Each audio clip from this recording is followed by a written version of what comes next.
Praise God. ನಿಮ್ಮ ಜೀವಿತದಲ್ಲಿ miracle ಬೇಕಂತ ಹೇಳಿದ್ರೆ ಫಸ್ಟ್ ವಾಕ್ಯವನ್ನು ಕೇಳಿ. ನೀವು ಎಷ್ಟು ನಿದ್ರೆಯಿಂದ ಬಂದಿದ್ದೀರಿ ಗೊತ್ತಿಲ್ಲ, ವಾಕ್ಯವನ್ನು ಕೇಳಿ. ಬಟ್ ಯೇಸು ಸ್ವಾಮಿನ ಪ್ರಸಂಗದಲ್ಲಿ ಪೇತ್ರ ಇದ್ದ, ಹೋಲ್ ನೈಟ್ ಮಲಗಲಿಲ್ಲ.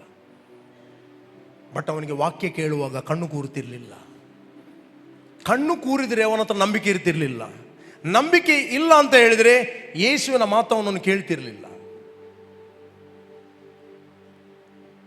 ಅವನ ಅನುಭವ ಮಾಡ್ತಿದ್ದ, ಅವನ ಆಳವಾದ ಕಡೆಗೆ ಬಲೆಯನ್ನು ಹಾಕ್ತಿರ್ಲಿಲ್ಲ. ಯಾಕಂದರೆ ಟೈಮ್ ವೇಸ್ಟ್, ಎನರ್ಜಿ ವೇಸ್ಟ್.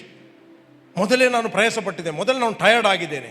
ಈ ವ್ಯಕ್ತಿ ಬಡಗಿ ಬಂದು ನಮಗೆ, ನೀನು ನಿನ್ನ ಕೆಲಸ ಮಾಡು, ಎಲ್ಲಿಯಾದರೂ ದಾರಂದ ವಾಲ್ ಪ್ಲೇಟ್ ಅದರ ಕೆಲಸ ನೋಡು, ನಮಗೆ ಯಾಕೆ ಹೇಳ್ತೀವಿ ಉಪದ್ರ ಕೊಡಲಿಕ್ಕೆ? ನೋ. ಯೇಸುವಿನ ಪ್ರಸಂಗ ಕೇಳಿದ, ನಂಬಿಕೆ ಬಂತು. ಯೇಸು ಸ್ವಾಮಿ ಇಮಿಡಿಯೇಟ್ಲಿ ಹೇಳಿದ, ನಿನ್ನ ನಂಬಿಕೆಯನ್ನು ಯೂಸ್ ಮಾಡು. ಪ್ರಿಯ, ನೀವೆಷ್ಟು ಮಂದಿ ವಾಕ್ಯವನ್ನು ಕೇಳ್ತಾ ಇದ್ದೀರಿ? ಐ ಎನ್ಕರೇಜ್ ಯು, ನಿಮ್ಮ ನಂಬಿಕೆಯನ್ನು ಯೂಸ್ ಮಾಡಿರಿ. You will see the result. Just ಒಂದು ತಲೆನೋವು ಬಂದರೆ ಜಸ್ಟ್ ಯೂಸ್ ಮಾಡಿ ನಂಬಿಕೆಯನ್ನು. ತಲೆನೋವಿಗೆ ಹೇಳ್ರಿ, ಯೇಸುವಿನ ಬಾಸುಂಡೆಗಳಿಂದ ನಾನು ಗುಣವಾಗಿದ್ದೇನೆ. ತಲೆನೋವೇ, ನಿನಗೆ ನನ್ನ ದೇಹದ ಮೇಲೆ ಅಧಿಕಾರವಿಲ್ಲ, ಬಿಟ್ಟು ಹೋಗು. ಮಾತಾಡಿ. ನೀವು ಮಾತಾಡಿದಾಗ ಅದು ಬಿಟ್ಟು ಹೋಗ್ತದೆ. ನೀವು ರಿಸಲ್ಟ್ ನೋಡ್ತೀರಿ, ನಿಮ್ಮ ನಂಬಿಕೆ ಗುರು ಆಗ್ತದೆ.